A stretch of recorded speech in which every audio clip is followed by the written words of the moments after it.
Hello, everybody, and happy Monday. Welcome to CHLY 101.7 FM right here in gorgeous Nanaimo. We are so delighted that you tuned in today.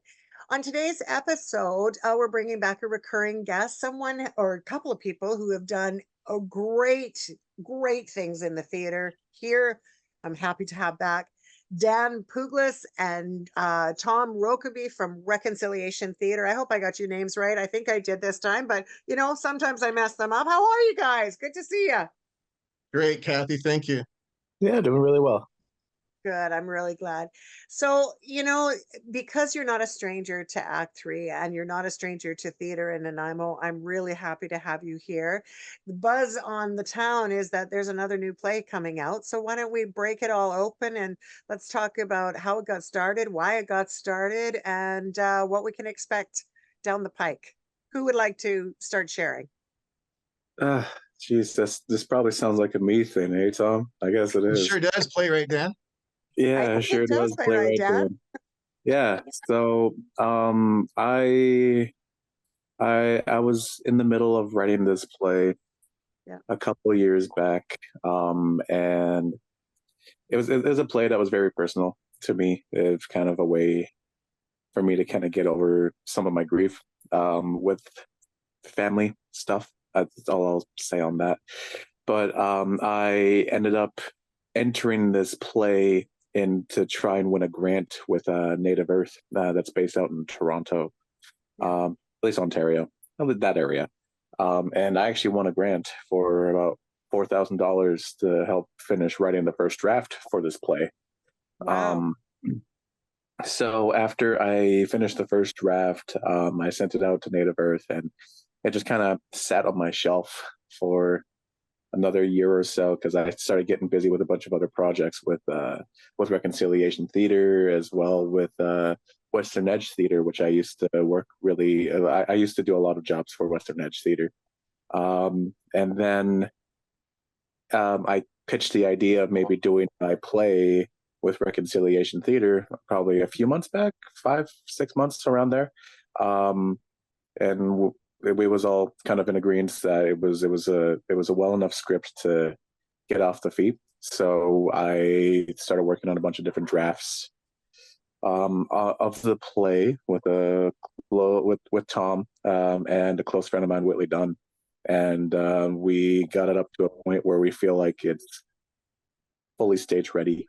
And yeah, it's a play that I wrote. It's called Nice While It Lasted, and Reconciliation Theater will be putting it on at the end of June. Wow.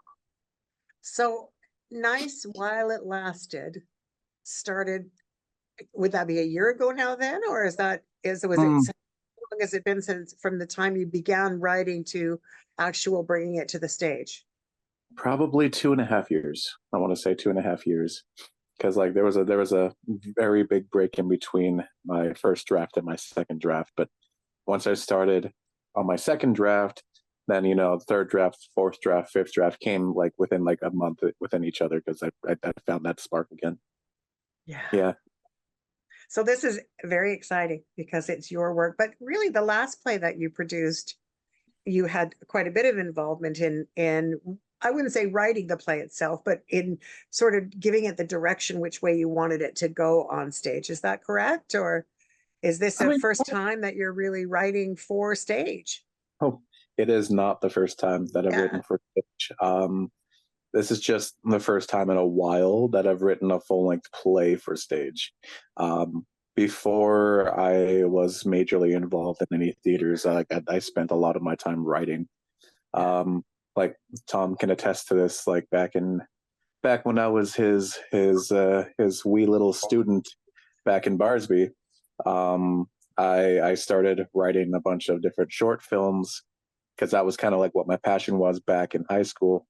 And I dabbled a little bit in theater writing, but once I got up to VIU, I started writing a whole bunch. So I would say I have about 6 one-act plays under my belt, about 3 to 4 full-length plays. So, that's pretty impressive. How does this feel for you, Tom, to see your student do the kind of work that he's been doing and bringing into our community? Yeah, it's amazing because we had a little community of writers at Barsby, and we started to put together these short works, and a lot of those then kids, now adults, have gone on and they've gone from Barsby up to VIU and gone through the theater and the creative writing program, and now they're adulting and doing it, and it's so freaking cool to be part of it. Sorry, pardon my language. That's okay. You Um, didn't swear. That was not a bad word.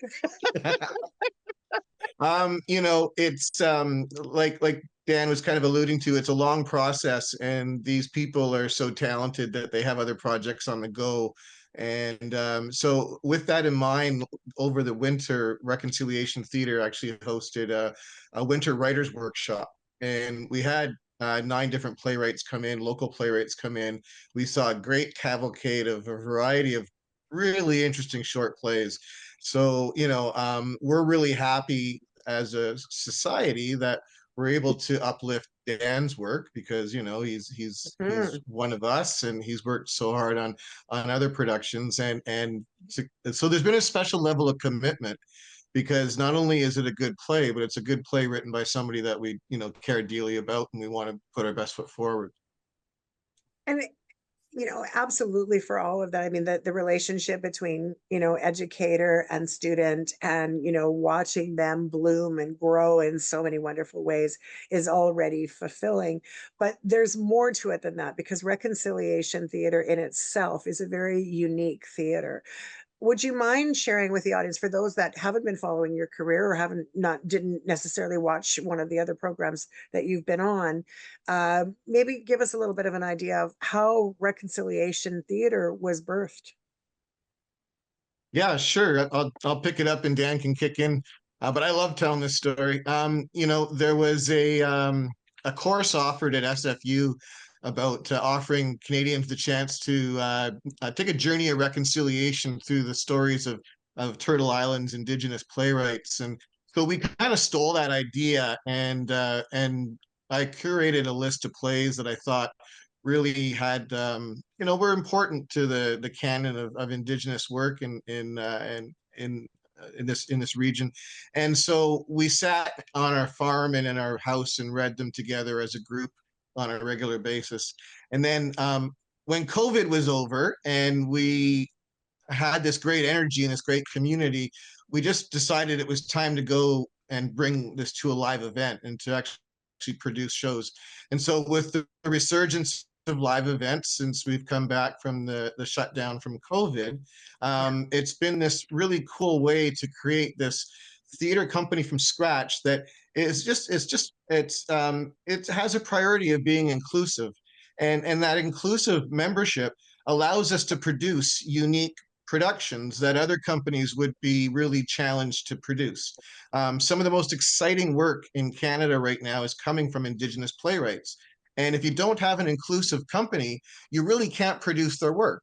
So we're finding ourselves that this is not just an amazing time to be a Canadian that cares about social justice, but it's a real opportunity because we're getting to produce some amazing plays.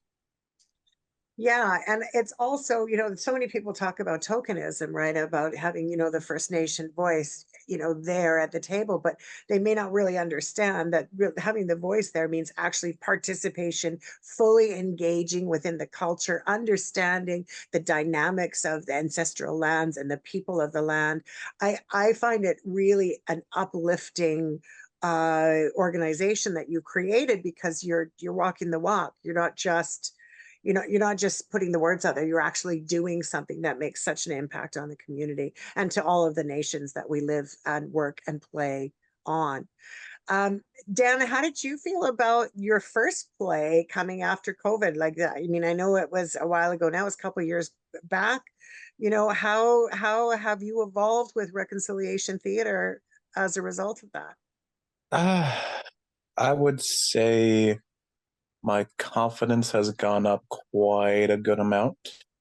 When we first started Reconciliation Theater and we started dabbling with the idea of having a society, everyone kind of made up their minds that I would end up being president. And even to this day, I'm still a little iffy on that. But um, my confidence in my role has definitely increased. I feel like Uh, I feel like everything's becoming a little bit more clear. I feel like I'm also like since COVID ended, I've been able to practice my craft on a more consistent basis, which I really like. yes. Yes. That's the best way as an artist to master your art form is to practice and to keep doing it. And sometimes with other theater companies, you aren't able to practice as much just because of whatever barriers might be in the way of doing that. So it's just nice that we have this company where doesn't matter even if we're not doing a full length play, we give each other opportunities to practice our craft. And I also think that practice makes that great perfection, right? We're sort of, given the opportunity and to feel what we're doing in a process is so vital to have that connection with audience. And during COVID, it's a little difficult, to have had that connection. How do you think that the audiences have responded to your work? Ooh, well, I know when we first started off with True West, like it was well received. It was a little shaky because we were still a new company, right? Yeah, Like that was the first thing that we did. But yeah. come Berlin Blues time, when we had time to learn how to promote, and we're still learning how to promote, and I'd say we're improving with every show that we do. Mhm. But I've noticed that everyone is very receptive of us, really supportive of what we're doing, and it's gratifying to be able to keep doing this sort of work and to have the community like just all around us, whether it be in Nanaimo or all over the island, to be super supportive of us. We're building connections, and it's good. It's nice. It's rewarding. Is your intention to build it even more, or are you at a sense of a comfort level right at the moment with the way that things are going? Personally, I would Well, love to. Ooh, that's yeah. Well, we'll, Felt we'll, we'll Tom we'll take coming turns. through. We'll take turns. Um, would personally love to grow it a little bit more, because there's a lot of indigenous voices that need to be heard, but they don't have the platform to do it, or they don't feel comfortable with whatever platform that they're given right now. So I feel like the more we can outreach to other places on the island, and hell, maybe even one day throughout the mainland, we can have a more inclusive sort of art form going on for the performance arts. But that's just my point of view. What's your point of view, Tom? I know you just about read my mind, but I'll extrapolate a bit from that.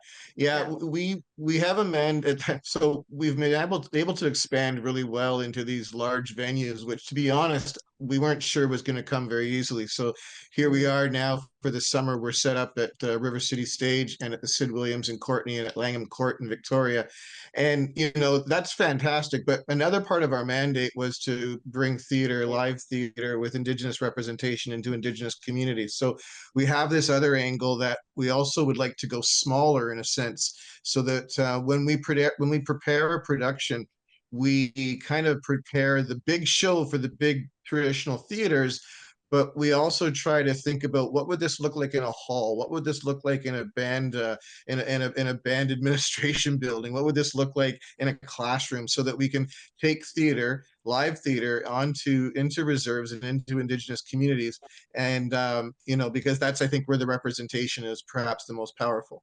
And that's where we want to be inspiring the youth, to see it as a viable option. And I grew up with the privilege of being in a local amateur theater group. It was just something that people like me did, and we'd like Reconciliation Theater to be that place for mm, Indigenous young people as well.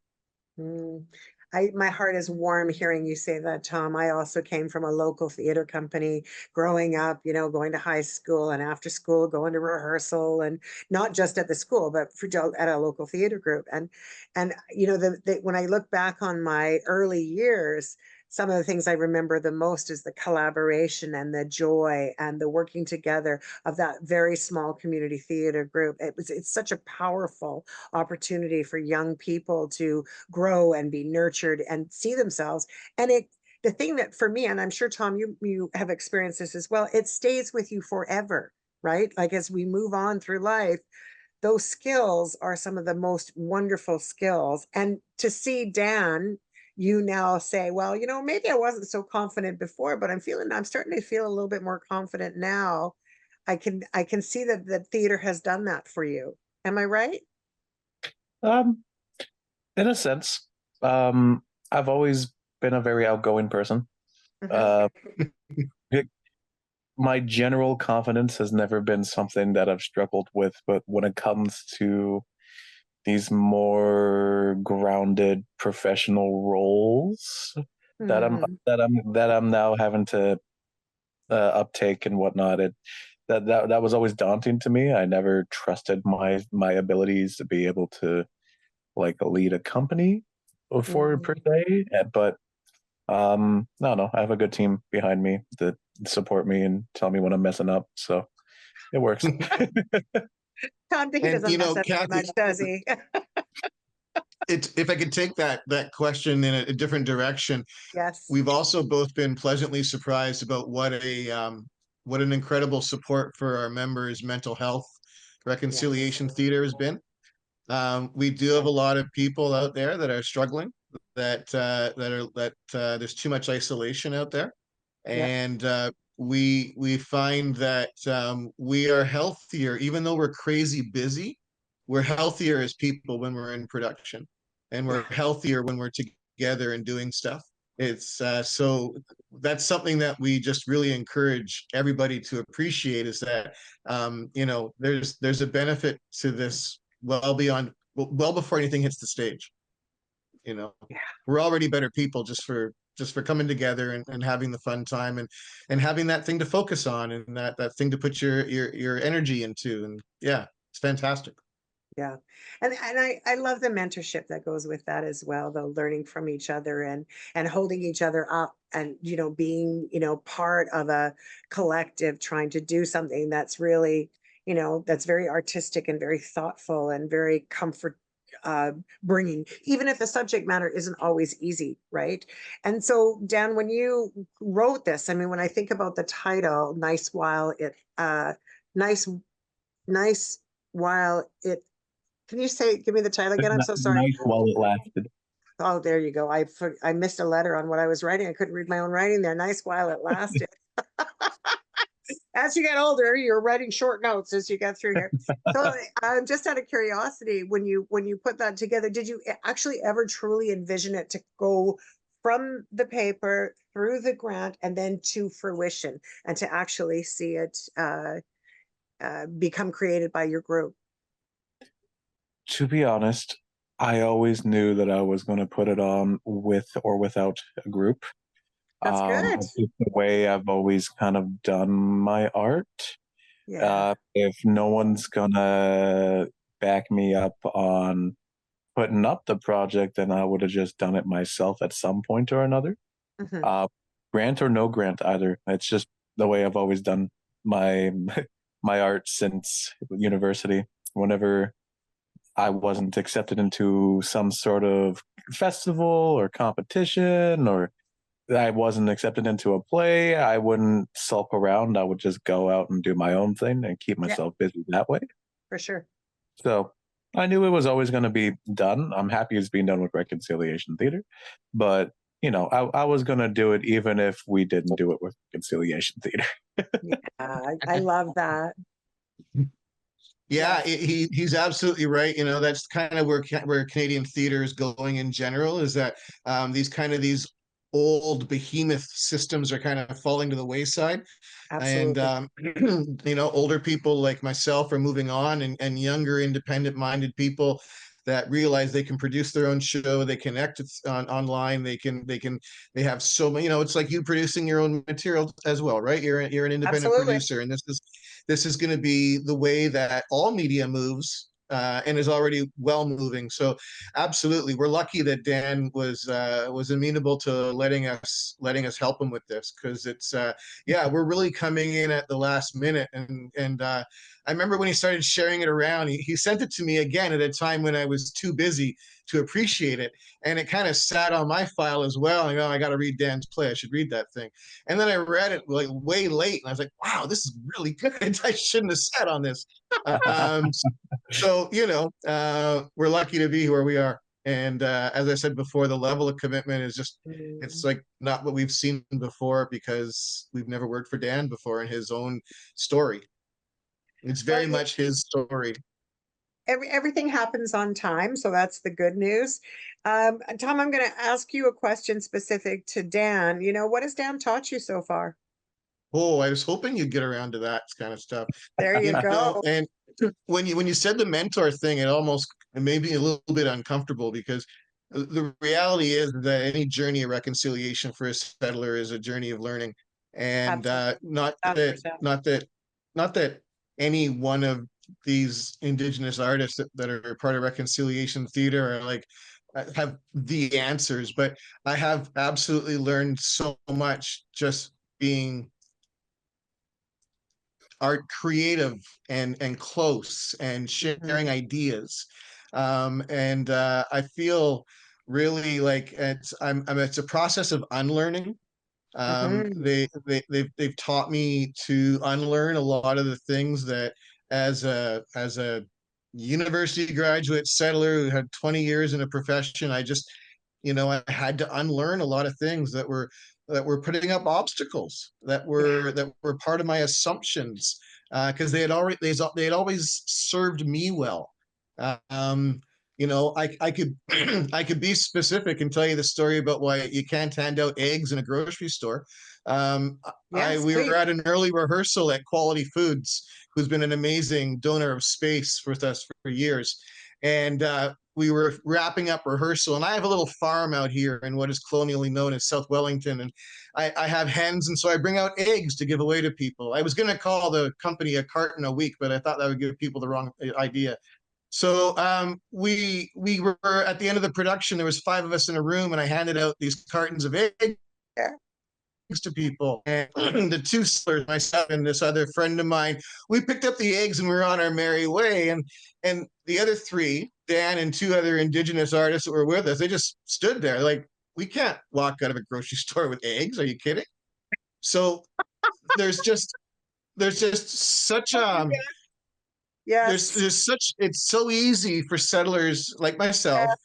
to Yes. have worn blinders for a long time. I've also learned not to knock on my indigenous neighbors' doors unannounced. Um, these are not things I would know if these people had not let me into their life and helped me unlearn. Yeah. I, I resonate with what you're saying very much.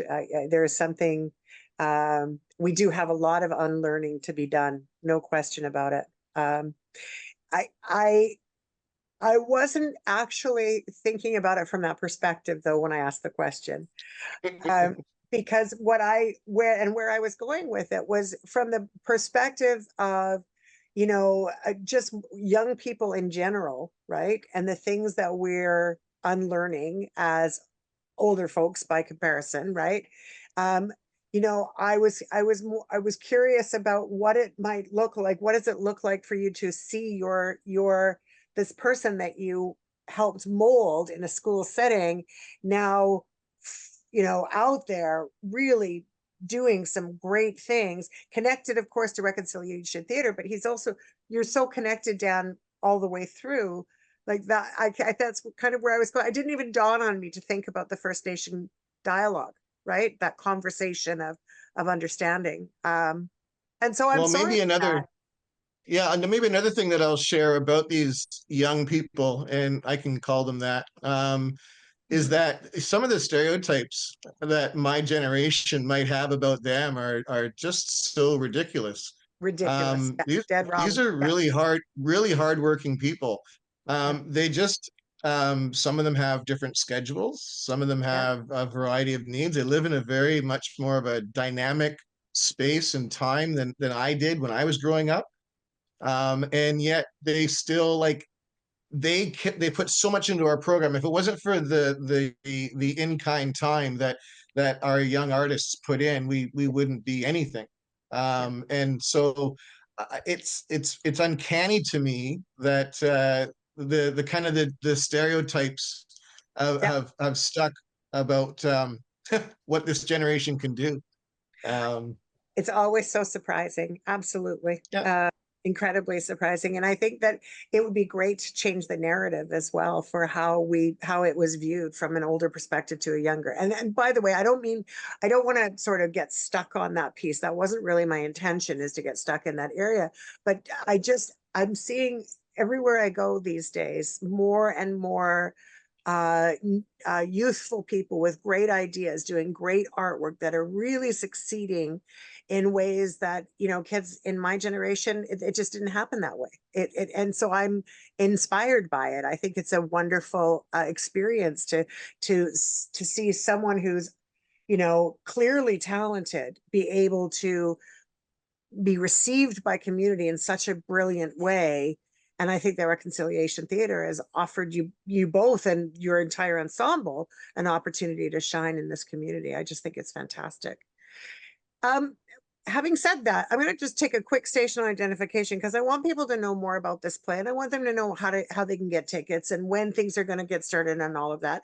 So I will just take a moment here. If you have just tuned in to CHLY 101.7 FM, you're listening to Act Three. I'm Kathy Holmes and happy to be your host on this program every Monday at 1 o'clock. You can also catch our program on Rogers, formerly Shaw.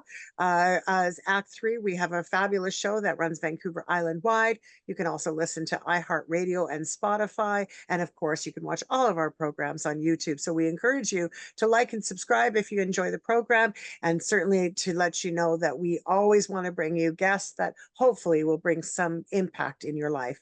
Dan Puglas and Tom Rokeby from Reconciliation Theater with me right now. I am really, really happy to have you back to have another conversation about how things are going in the theater world. And having said that, how are things going in the theater world? Have you really, found a niche that is bringing and drawing different crowds that you'd expected? Hmm.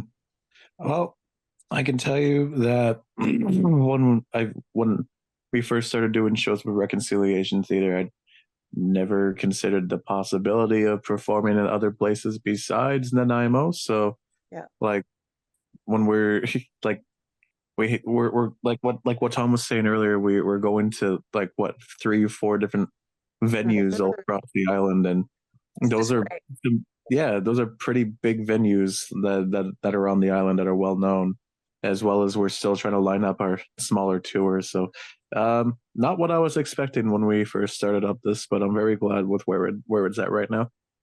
Yeah, very, very wonderful to have the show go to more than one location on the island. So what does that look like as far as the show is concerned? Are you a week in Nanaimo and then a week in Victoria, or what does that look like?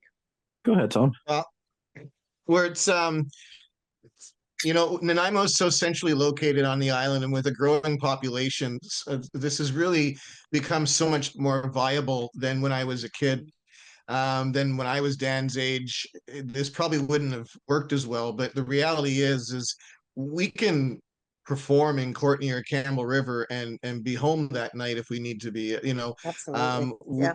So we are able to work our way into not a market of 100,000 people in Nanaimo, but a market Mm. of 750,000 people on the island, Yes. and we are just.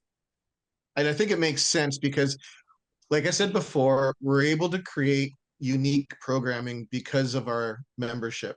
Yeah. And there are other companies out there are other venues out there that recognize that. And many of these groups have even taken their own internal, commitment to reconciliation. and this is how they can try to meet those goals. If they're not able to produce their own shows with indigenous people in key creative positions, well, then they can have us in, and we can, and they Mm-hmm. have the venue, and we have Mm-hmm. the young talent, and it's a match made in heaven. So this is what has really that, and the quality of our work is what's really grown our brand. Is that it's an opportunity for groups who, like I said, someone like Dan can wait a long time at a traditional amateur group before there's a role for him, before there's a play that speaks to him. It that's why we're getting traction, I think, is because Mm-hmm. we're able to provide a unique kind of programming that is really difficult to create if you haven't first created the community. So let's talk a little bit about your ensemble and this particular play. When it comes to this play, the last play that you had done, you had probably a half a dozen, maybe more, uh, different characters and people within the play itself. Tell us a little bit about this one. Is it as broad? Is there quite a number of people, players, or what is it? What does that look like? You're on Go mute. ahead, Dan. Yeah, there we go. There we go. That's fixed. The joy Um, of the Zoom recording, right? yeah, We have a little bit of mute here or there. Yeah, go ahead.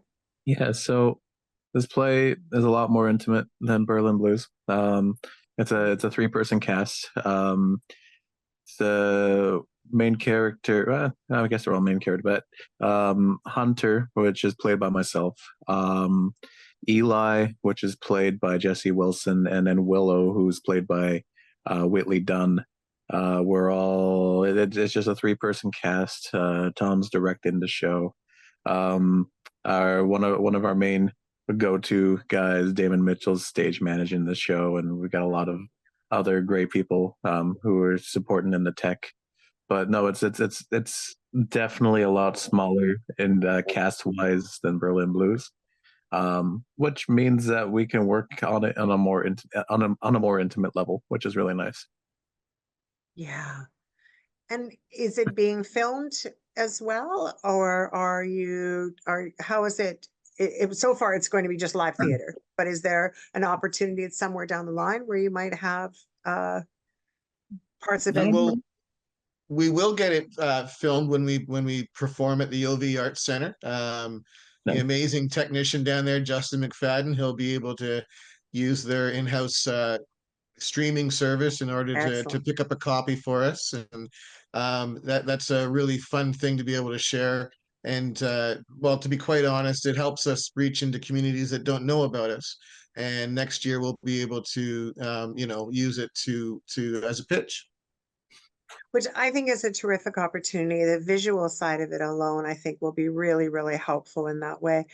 But I'm also really excited for you that you're wanting to share this reconciliation theater to other communities, and to sort of bring the Indigenous voice to areas that might not already be familiar with it or understand what theater can look like in this format. And please forgive me as well in the sense that when I'm not accustomed to actually separate it. To me, theater is theater, and reconciliation theater is a very unique and special type of or programming, right? So I see that, but I still see theater as being the way that we can communicate with each other. Sometimes very difficult conversations can be done on stage that open the opportunity for dialogue. Is that partially the intent of the play, Dan? Uh no. Good, all the great. I love it. like Awesome. straightforward. No. Um Whenever I write, I write from a very emotional state. It's how I process my feelings towards certain aspects of my life. And I it just so happens to tell a story whenever I do. And as Tom likes to really talk about during our rehearsals, there's a lot of subtext in this play that can be taken and like picked apart, and like it has its own sections in each part. But this, Mhm. honestly, this play was mostly me trying to get over my own personal stuff. Which, you know what, is a great teacher to other people, right? When you Yeah. think about it, as you're going through it, you know, you're modeling it for other people and how they can go through their own and see some hope at the end of it, especially if it's a very difficult, you know, you're talking about grief, and grief is universal. It's explored differently. Each person has grief that's different, don't get me wrong, but it's a universal emotion. We have all experienced grief at one point or another. And so watching something that you can relate to and you can understand it from another person's perspective gives you permission to grieve in your own way as well. Yeah. It's probably the fun thing about being a director, Kathy, is that you have these amazing writers like Dan who dive deep into the human psyche and condition and come out with these wonderfully intimate tales. But yeah, he's either unaware or he's being too humble about the piece of writing that he's created. Because when you step back and look at it, he's really done something pretty cool here, juxtaposing the intimate problems of young people trying to grow up in our time up against, you know, the the epic challenge of climate change and an environment that doesn't seem to want to let these people grow up. And it's not really up to the playwright to find that stuff, you know. So he just tells a beautiful story about people that care very deeply about each other and about the things that matter to them. And I get to come in and say, oh, but look, this means that and that means this, and oh, you're brilliant, and you know, and he can either take it or leave it. Do you find it difficult to direct him? Or have you guys got a beautiful symbiotic way of working through stuff? Yeah, no, it's I've never worked this closely with a playwright on Yeah. set before. Yeah. I've directed original stuff before, but the actor wasn't like the playwright wasn't involved in the creation. But it's been a really, again, a good learning experience. Mhm. Earlier in the process, Dan had to slap my hands back a few times when I wanted to affect the script. And I was thinking, oh, wouldn't it be cool if we could do this, if we could do this? Yeah. And he was like, no, bad director, you know, and he got me to back off. And it was good because it forced me to really look at those what he'd created and appreciate it. And but now the shoe's on the other foot, you know, because now Dan's sorry, just an actor. I And just so when yeah. when I get to now I get to tell him what to do, kind of. Not that actors ever really listen, but you know, that's what it looks Yeah. like. But you have so much fun while you're doing it at the same time. And it's, you know, you're trying to pull the best out of each other to create the best for the audience, right? At the end of the Yeah. day, that's the joy of it all. Um, I I am always curious about the director's mind when you're reading a script, and curious about whether or not you were always on the same page or whether you saw the writing very different than the writer did. Wow. I don't know. Um, I was drawn to like I look for metaphors when I'm trying to direct a play. There has to be some kind of internal metaphor, something for people to struggle with, to learn from. Mhm. And for me, this play just put it out there in spades. Mm. The almost futility of these personal relationships that are really what people are supposed to be doing in their 20s. They're supposed to be Absolutely. figuring out who they are. They're supposed to be finding out what love means. They're supposed to be getting dumped and trying to recover. That's what your 20s are for, not trying to save a planet, you know? Absolutely. Yep. So to me as a director, that internal metaphor that Dan had created was fantastic. He also gave us a set of characters that allowed us to explore this problem from a different perspective. Again, I don't know if he does this on purpose, but in on this stuck in this scenario, we have a very strong woman, an indigenous man, and a settler male. And so we have these really unique perspectives and opinions, almost in conflict, sometimes in collaboration, on this epic challenge of our generation. So So Dan has kind of made this, and directors just get to go through it and find this gold. It's a yeah. lot of fun, actually. Have you been surprised, Dan, by the direction from Tom? Um, I Not so much as the direction, it's just more what he's finding in the script that I didn't, intentionally put in there. Like, he's really good at finding stuff that I wasn't aware of when I was writing it. Because when I was writing it, I was focused on the immediate story and the relationship between the characters and the natural feel of what everyone was going through in the play. I wasn't focused on the deeper meaning of it. I wasn't focused on the metaphors. I was focused on telling a story and making sure that story made sense and that all of my emotional beats in the play made sense to me. So like I've been surprised at what he's been able to find and what he's been able to Mm, pull out of it. Direction wise, not surprised at all. Like yeah. we've worked together many times at this point. Like I'm quite attuned to his directing style, but coming from a playwright Hmm. perspective and having him extract these things out of the play that I didn't know was there is really interesting. So you were surprised then by the extractions. Yeah, yeah, Yeah. for sure, for sure, for sure. I was like, yeah, I don't know how else to explain it or give like any proper specifics about it, but he surprised me with a good amount of our conversations, Mm. whether it be one on one, whether it be before or after our rehearsals during a session. He's always finding stuff in the play that I just wasn't aware of, and I wrote the thing. But it's surprising that, the gems that you find, there's wisdom in the things that when you're on top of it, you're very entwined in it. You're all kind of caught up in that bigger picture, for the writing component. But when someone else sees it, their interpretation is always going to be that much different, right? So Mhm. when you look at the interpretation side of the play and how it is now unfolding on set, are you seeing the vision of what you wrote come to life in a way that you expected, or is it better than you expected, or in a more Uh, moving way in one direction or another? I'd say it's going better than expected, but it's also difficult to say because I'm not watching the things unfold. I am the things that are unfolding.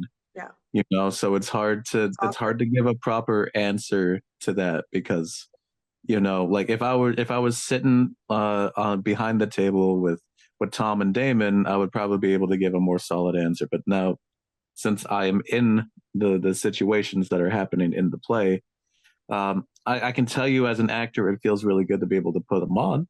It feels really powerful. I don't think I've ever felt as confident in a piece than this one, but like, yeah. Yeah, from You a know, we direct. also avoid. Oh, sorry, Kathy. That's It just perfectly fine. Go ahead. I just wanted to say that, normally Dan's right that like normally the playwright is pacing in the back of the theater, tearing his Mhm. hair out because he's got nothing to do except for worry about the piece. Yes. And we've kept him busy. It was a good plan to cast him as Hunter because it's kept him Oh, so busy. this was your plan from the get-go. I get it. I Absolutely, knew it. absolutely. Yeah. Had So, nothing to do with my talent. but also what's really hard as well from from my perspective in interviewing you guys, right, is I haven't seen the play, I haven't read the play, right? And so Mm. when I think about, our community listening on the to sort of see the intention without knowing exactly all the meat and potatoes of what happens in Nice While It Lasted, it'll be very interesting to our audience to be able to watch it and to sort of glean from it, what the message is that you're trying to relay. And so that would be my next question, without giving away the farm, pardon the pun, Tom, but like, you know are we able to, is there some share of the context that we can maybe offer up Yeah, without that'll give giving a it fully away, or you know what I mean, like just yeah. sort of give a This little is bit. this is good practice. This is good practice. It's about it's about an indigenous man finally coming back home to a place he hasn't been to in about 6 years, expecting to try and get over his own grief, but he keeps getting sidetracked by trying to help out his friend, but also trying to make up to another friend of his that he really messed up with. Um, Mm. as the night progresses, things could just continuously get worse and more intimate between the characters to the point where everything ends at a burning point. Mm. But maybe Tom can describe it in another way. I don't know. Maybe that was a little Yeah, that artsy. that that was pretty good, Dan, because Yeah. we can't give away the ending, but we have three 20 somethings that are still trying to figure out what they are all about as people. And they suddenly find themselves in a situation that is life or death.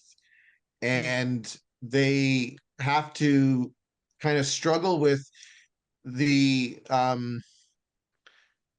the way that the emotional conflict between them is getting in the way of them actually dealing with this very serious situation.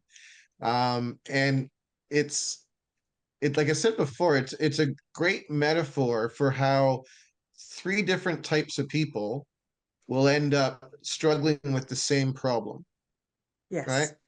Yeah. And that's about as far as I want to go with it, Well, because that's we start pretty. saying any more, and No, we just don't and we want. don't want to give it away. We just want to give a little taste so that people will buy a ticket, because I think that that's the critical piece is we want to fill bums and seats, and let's, enjoy the program. So speaking of Well, bums and seats and all of that, what are the dates that this show is first scheduled? Let's start a little bit with that. so we're going to be opening in Nanaimo over the Canada Day weekend. We were successful in obtaining a downtown economic revitalization fund that they call a Yeah. DERF grant. And so we are going to be actually part of the Canada Day celebrations. So we'll be doing the show on Friday, Saturday, and Sunday of the Canada Day weekend. That's the 28th, 29th, and 30th of June. And those will be 7:30 performances at the OV. And those are reservable, normal performances. Now, on the afternoon of Canada Day, the city has sponsored us to put the show on for free. So that'll be an amazing opportunity. And really, it's part of our mandate to make sure that everybody can go to the theater. But that one, there will not be any advance tickets for. That'll be a purely what they call a rush seat. So just come to the theater. So that's our four shows in Nanaimo. And on July 4th, we have a booking to play in the Sid Williams Theater up in Courtney. That's kind of their port theater kind of thing up there. And then on the 13th, we travel to Campbell River to perform at River City Stage. And then we wrap up on BC Day weekend in Victoria at Langham Court Theater for three more performances. Now, the other town performances, tickets are easily available from those venues, and they'll be handling it through their box office. For the OV Arts show on Canada Day weekend, you can get tickets at the door, or you can reserve them ahead of time simply by emailing Reconciliation Theater Society at gmail.com. And we will set you aside some tickets. And tickets are $20 in advance and $25 at the door. 20 advance, 25 at the door. Okay. So what I'll also do is for the YouTube version of this, I'll make sure that that will be in the chat box below so people can get that Beautiful. information, which will hopefully help a little bit as well in getting people to come and see the program. I personally can't wait. Like, I'm so stoked that you guys are back on stage. I'm thrilled. The Berlin Blues was a great show. It was very, very well done. I saw another play that you guys put on recently that I can't recall the name of it. Or Tom, I'm not sure actually whether or not it was from Reconciliation Theater either. I could be just mistaken about that. It was a play probably about 4 or 5 months ago, and there were various different areas of the OV that were broken up, and there was action going on in one section and another section. It was a Yeah, Shakespearean on that's one Okay. side, and Well, it was a meta. very unusual play. It wasn't us, but Kathy, I think what you're getting at is that this is an amazing time in Nanaimo theater.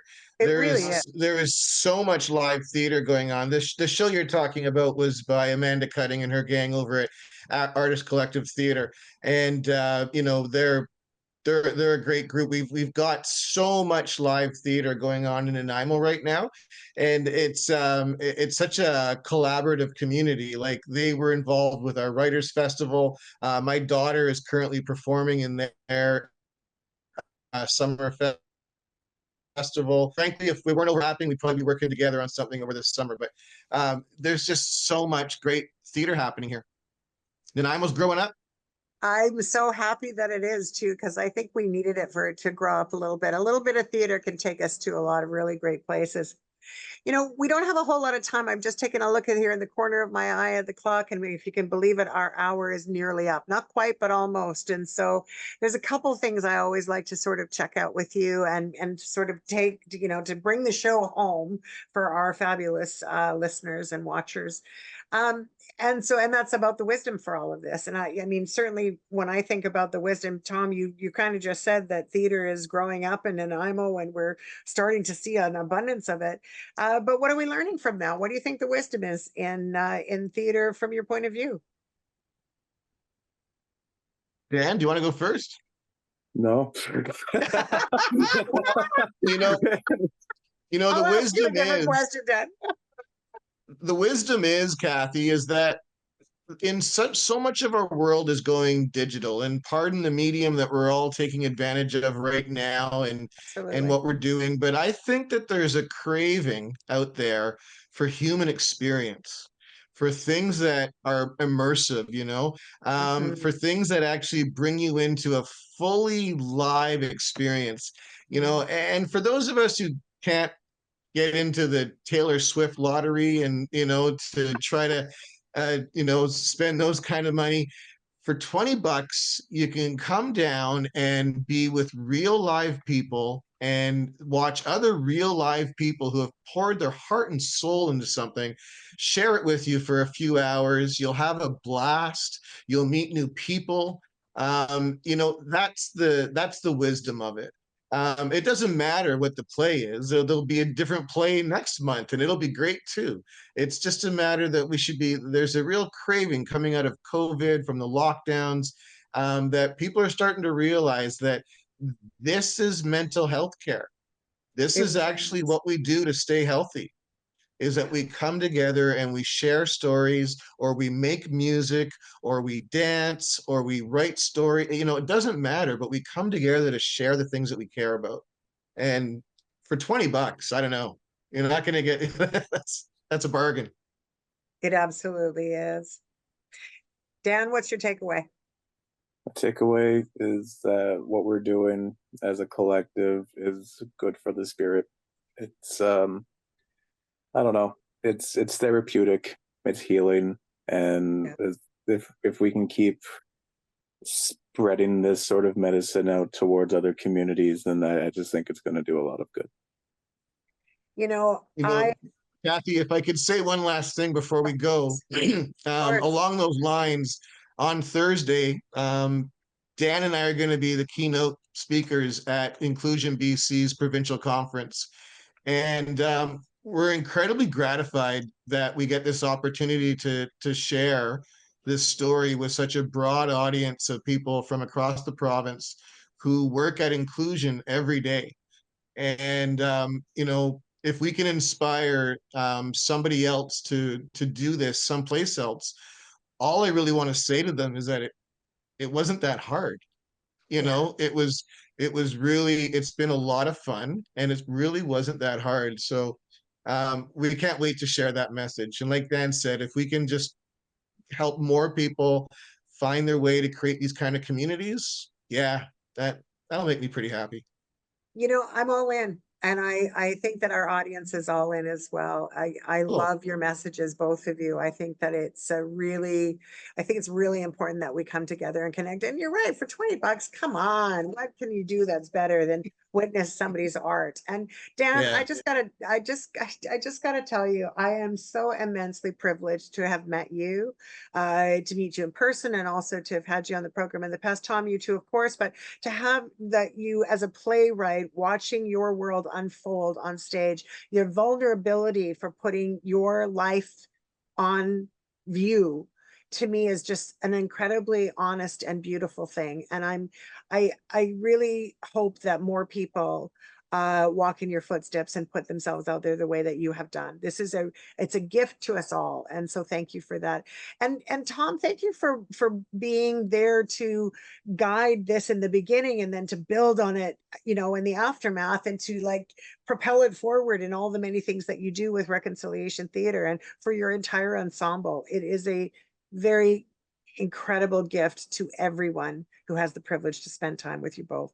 So thank you so much for it. I can't wait to go to the play. I Thank really you very Thanks, can't. much, Kathy. Kathy. So, folks, that does it for this episode of Act 3 on CHLY 101.7 FM. You have to go buy a ticket, just saying. If you're watching this on YouTube or listening to us on iHeartRadio or Spotify or any of the other platforms, like, go get a pen, make sure you've written this down, and get to the theater and watch this wonderful performance. Coming soon to the July weekend, nice while it lasted. You got time to go get your tickets. Thanks so much, everybody, for listening today. Have a great day, and thanks to my guests again. We'll see you next time on Act 3.